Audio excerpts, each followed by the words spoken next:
Hello and welcome to this exclusive interview. Today, I am talking to Dr. Joyce Banda, former President of the Republic of Malawi. Welcome. Thank you. You are one of about 170 former leaders and Nobel laureates who have written an open letter to the President of the United States of America, Joe Biden, calling on the President and America as a whole to waive intellectual property rules on COVID-19 vaccines. And there was also an earlier call by South Africa and India on the World Trade Organization calling it to temporarily waive COVID-19 vaccine patents. And that's what I want to understand. What's the background to this issue? The background to this issue is looking at the enormity of this pandemic and the devastating effect it is having on the global human community. You will recall that, take an example of India. They had fought lockdowns and the figures had gone way down. Yes. Right now they're at the top again. Yes. What becomes apparent is that the vaccinations, the treatments are not matching the rate of infections. Okay. To an extent that if nothing is done right now, urgently, then we are going to lose this fight. So leaders from around the world, I belong to an organization that we call Global Leaders Alliance. And this, sometimes people call it Club de Madrid. All leaders that have been presidents and prime ministers, at will, they join that organization, and I'm a member of that. Okay. So at that organization, we decided that perhaps time has come for us to lobby that more than just those identified to manufacture vaccines, there should be many more players. And we are looking at Africa as well, as a continent that has almost 1.7 billion human beings. If we sit back and wait and be at the mercy of those that are manufacturing vaccines in Europe and America, by the time they get here, a lot of lives will have been lost. So the idea is that we must lobby President Joe Biden, and in turn lobby other leaders for the monopoly of manufacturing vaccines to be broken. That the World Trade Organization should waive those guidelines that hinder other players from coming on the scene to manufacture vaccines. So basically, that's all it is about. And it's not the first time I am co-signing a letter. For your information, I understand there's another letter that we wrote last year. Last year, 4 months after the first case of vaccine of coronavirus was identified. You know, for the longest time last year, the picture that the world had, there were even articles about that, that Africa has been spared. Yes. That Africa is not being infected as much as it took other a bit of parts time for the virus to come this way. this way. It took a lot of time. And that first wave, that particular one, we were resistant to it. Yes. Yeah. What has transpired now, what we find out, is that as there's more mutation, this virus then breaks up, this one comes out differently. So the second wave had this, what they call variant, a new one, the one that we got coming through from South Africa last December was different from the one that we had last year. You remember last year I said, and I was misunderstood, as always, that I said, we have been spared. This is not as bad as it should be. When it does come, we shall realize, we shall recognize it by the number of people dead. So when the mutation happened, when the next variant came and moved from South Africa into Malawi, it was more lethal, more deadly, and easily infectious, more than the one we had last year. Yes. So the fear we have now is that what is going to happen if it is not arrested, if it is not conquered? So the other letter that you are referring to, that we wrote as African leaders, yes, was to G20, World Health Organization to say, don't be cheated by the low numbers. Can you please come in and empower African nations, support African nations to build health capacity, services, in order to confront any new types of coronavirus that may come ahead of us. Okay. But I also authored another one, and I've brought you this book. It is in here, and even my name is in there. Okay. This one now is because I belong to an organization called the Brazzaville Foundation. Okay. That one is aimed at fighting falsified medicines and the fake medicines that are rampant on our continent. Anybody can come up with the pills and call them anything, and even say it's antibiotic when it is not. And then causing even more harm to our people than helping them.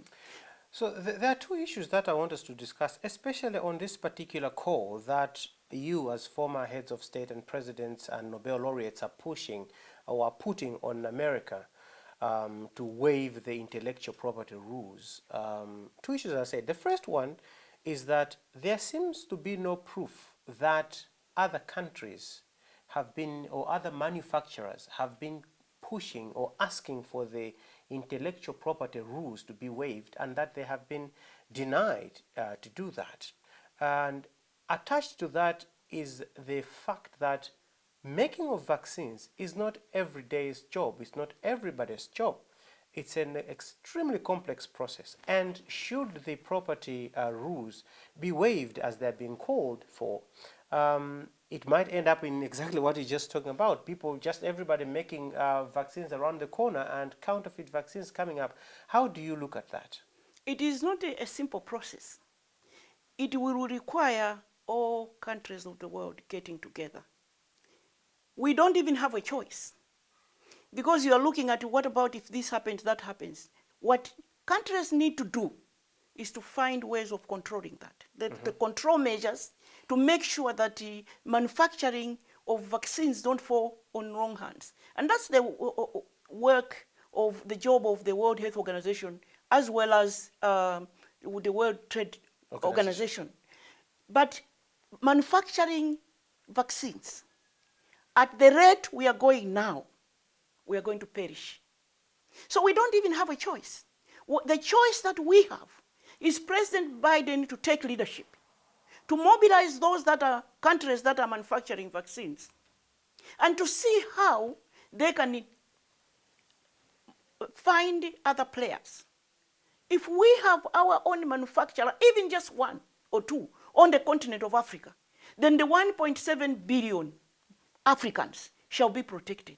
But please don't tell me that it is okay for us to sit here and wait for India to give us leftovers and hope that we shall fight coronavirus on the continent of Africa. Because India has been trying its level best to make sure that they manufacture and they ship to other nations. Look what has happened now. They are under such panic because the whole system has broken down. Because the figures have just escalated, and if you look at yesterday's hospitals was in India, people are lying all over the floor, outside. Yes. So we are saying now, is India now in a position to service Africa? What is it that we must do? And we know that Joe Biden is one leader that has been in Congress for the longest time, and one that has seen how America takes leadership on issues like that. The example is George Bush Jr. You remember how he stepped up and he saved us, Africans, during HIV/AIDS by providing $15 billion to make sure that we get ARVs as quickly as possible. That's what we are saying. They must sit down and find ways of saying there are some parts of the world that are not being serviced adequately. And the danger is, what I have been told, and I'm not a doctor, what I have been told is that if you are a country and I'm a country, and I'm taking all measures, and I'm vaccinating, but you are not, then yours will keep multiplying, and then so I will always be vulnerable. So this fight has to be happening at the same time, globally, which is what is not happening now. The other issue is that biomedical research involves a lot of investment. It's a heavy investment. And I think one of the issues that might stand in the way of waiving these rules is that people have pumped in a lot of money. And it may look like some companies or countries just want to make money off other people's intellectual property. And that might be a bit of a problem, don't you think, for people to waive these rules, considering that they invested a lot of money. And there's also a fear that should this happen now, it will set a bad precedent where people just sit and wait for other people to invest a lot of money into biomedical research, and then after they discover the cure or the vaccine, the property rules are waived and everybody just goes about making the drugs, as it were. But that's why it's a moral obligation for those companies. Is it about profits? Is it about the world? Is it about moral obligation to the human race? Is it okay for 2-3 companies to just focus on the profits and say that, well, even if we lose the whole India or the whole Africa because they didn't have vaccines, as long as we make as much money as possible? No, there are so many issues that I could go into that where I feel that there's total injustice. It's just as bad as the Security Council at the United Nations where there's no Africa. Yeah, I mean, there's certain things that are not fair. But this particular one affects lives. This particular one is about saving lives. Those companies cannot look us in the eye and say, we shall manage to cover the world because the so-called intellectual property is ours or the patent is ours. No. Ways can be devised where a same company that is operating, that is manufacturing vaccines in Europe, can manufacture vaccines in Africa. True or false? The same company manufacturing, that is in the monopoly, in the group, manufacturing vaccines in America. I'm talking about maybe Pfizer. Pfizer. Yeah. Can't Pfizer manufacture vaccines in Africa? It could. Yes. So ways must be found, and ways could be found by the same companies, but making sure that many lives are saved. At the rate we are going now, it's not sustainable. It's not sustainable, and I understand that it might take as far as 2024 or 2025 before we can vaccinate about 90% of the global population. So obviously it's a cause for concern. But what worries me more is that it's not just America that is opposed to the waiving of these intellectual property rules. There are a couple of other countries that are also a bit resistant to this call. And as it is right now, you can put all the pressure you want on them, but in the end, the onus is on them to say, yes, we're going to waive or not. What if they don't waive the property intellectual rules? That's why we have the United Nations. That's why we have African Union. The reason why we have those organizations is that at a time such as this, they must sit down and find solutions. So we can't just say they will refuse. No. They will have to be held accountable. I mean, they are part of the global community. So African Union, European Union, the Asian community, they must sit down and find ways. All we are saying is if my signature, if a laureate's signature can add weight to the request, to the pressure, let's start a letter. So there's nothing we can do beyond this. We can just write a letter. We can write a letter and President Joe Biden and his colleagues can understand that the world is not just sitting back and watching us. And they are not going to just sit back and perish. They are going to try to find solutions. And is it not their moral obligation as well, as President Biden and Britain and Europe, to come together and find a solution? Is it not their moral obligation? So while you are saying that, what about if they say no? No, they can't say no. In my opinion, they can't say no. A solution has to be found, one way or another. To something slightly different, Africa, what are we doing to invest in biomedical research? Because you see, right now, we don't seem to be in a good position. Here we are pushing for intellectual property rules to be waived so that we can manufacture the vaccines ourselves. Couldn't we, just like we've got the African Union, invest heavily into biomedical research? You are well aware that pandemics like this hit us hard because of the plethora of health problems that we have in the health sector. Maybe it's time we started thinking of investing further in biomedical research so that if the next pandemic hits, we can maybe make our own vaccine or something like that. That's what South Africa is saying. Yes. It's not that when President Ramaphosa was the chair of African Union, he hinted to this effect. And India has said the same. Yes. So third world countries are saying that, and they're moving towards that direction. But as you rightly say, it's easier said than done. Yeah. What we need to do is, while our thinking is going that direction, even at the Brazzaville Foundation, when we last met, because 6 presidents on the continent of Africa met last year in December, January, in Lomé, and I was able to attend because I'm on the advisory board. And even at that meeting, President Macky Sall and President Museveni were there, Togo was there. They were saying this, what you're saying, that we need to find ways of build the capacity on the continent of Africa to manufacture our own drugs. Yeah. Let's get back home as we are winding up this interview with you, Your Excellency, Dr. Joyce Banda, former President of Malawi. What is your take on how Malawi now has handled the fight against COVID-19 since it broke about sometime last year? You know, it is a very tricky situation here. I understand. And the reason why it is tricky is because 85% of Malawians are rural-based. And I think almost 50% are living under the poverty line.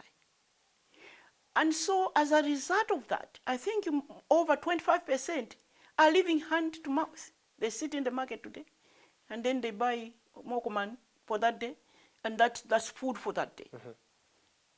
The way countries approach the fight against coronavirus has varied. And it has varied because they have looked at their own situation. So even if a president here wanted to have a total shutdown, that couldn't happen. That couldn't be possible. Then a lot of people would die because they depend on going into the market. And then you have a country where 60% of the people are illiterate. So their understanding of some of the measures that we take will also vary. For example, in my case, the Joyce Banda Foundation last year spent a lot of money making masks and distributing them in the community where we work. The next time I went, they don't have the mask. Why don't you have masks? Oh, they're laughing at us. The rest of the people are laughing at us. In fact, when you wear the mask, that means you have got coronavirus. That means you're a patient. So they run away from you. So I know we can't do that. So it is complicated. So the way President Peter Mutharika handled the coronavirus, the way President Chakhaza handled coronavirus is the best that they could do in the circumstances. Declaring a state of emergency. Yeah. That's all you can do. But the rest of us need to continue to educate the masses. For example, what the Joyce Banda Foundation has been doing is to provide masks. Number 2, to provide food packs. Number 3, to feed children, because the 4 results effects, negative effects of coronavirus have been: poverty has increased, dropouts of teenage marriages and teenage pregnancies have increased, gender-based violence has increased, school dropouts have increased. So for us, the rest of us, that's what we must address. For me, I've been going about drilling boreholes for clean water, educating the communities, but the Joyce Banda Foundation is just a drop in the ocean. So all of us need to do that. What breaks my heart is the fact that we don't have the capacity to continue with the online education when we close down, when we restrict our children not to go to school. For example, the Joyce Banda Foundation schools closed last year, April, and remained closed all the way to this year. So I can just imagine how many schools and how many children have stayed away from school. Now, in other parts of the world, yes, they stay away from school, but they are learning at home. So that is the challenge we have. The presidents can fight coronavirus Yes. to the best of their ability, looking at what they have on their hands. But they can't do what South Africa is doing, and they can't do what Kenya is doing, because our situations are different. Some people point fingers at leaders, political leaders, religious leaders, on how they have handled this pandemic, especially in the conflicting messages that have been sent. When the pandemic broke, they were caused to lock down, people resisted, and Went to court. People went to court.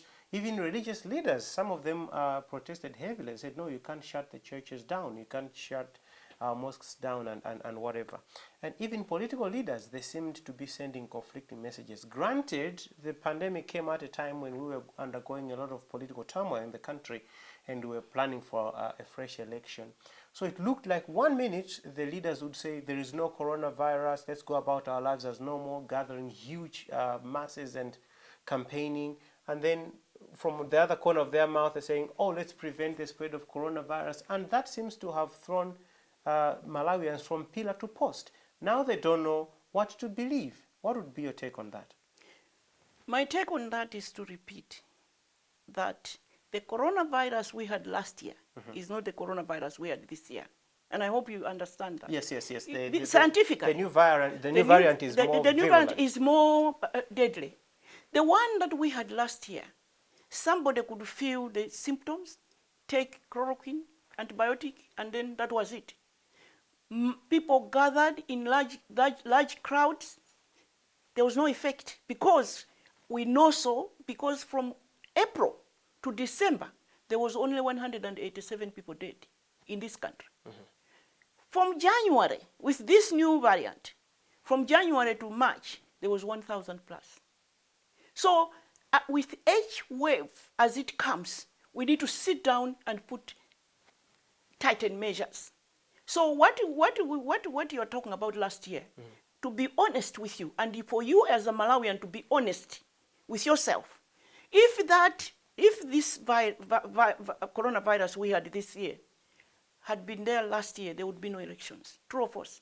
There would be no election. I don't see how the way it was racing, the infections at the rate they were going, every day more than 2,000 infected, dead bodies 30 per day at area 18, 30 per day. There's no way there could have been an election. So don't compare the coronavirus we had last year to the one that we had this year. And then I must say this, and I know that I will be bashed for this. A third one is coming. I have been informed that a third wave is coming, and that is what they are battling with in Kenya. And that wave is what they are battling with in India. You look at the measures you have taken before, they don't work. It is even more deadly than the two put together. So we need to brace ourselves and to get prepared. And I think the way to do that is that those of us who can have access to the vaccine, take the vaccine. Those of us who, when it comes, lock ourselves in the house and not go anywhere, should do just that. But we must begin to get prepared, because now we shall not be caught unawares. Because this second one caught us unawares, because when we had only 187 people dead by December, our thinking was it's going down. We didn't know this other wave is coming, and when it came, it hit fast and killed. Some households have closed. I know 3 brothers who have died in one household. So the third one is coming, and they are saying around June. It may come, it may not come. Please don't come and say, Joyce Banda Misala, she said it is coming, it didn't come. But I'm saying, this is what I'm reading, that's what I've heard. So for me, I'm just nervous. I'm just saying, when that comes, can as many possible people as possible, Malawians that are able to go and get vaccine, because I was disturbed the other day when I went to my village, and I'm asking these 2 gentlemen, have you received the vaccine? Have you been to get vaccine? Because there's no huge lines there. Just go and get the vaccine.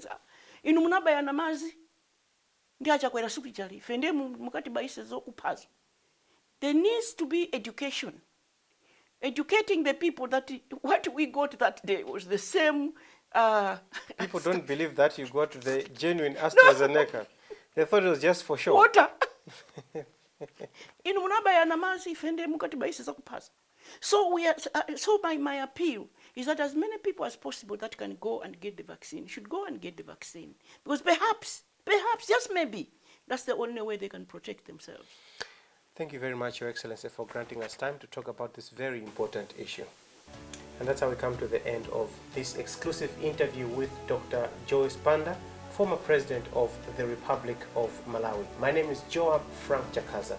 Until next time, it's goodbye.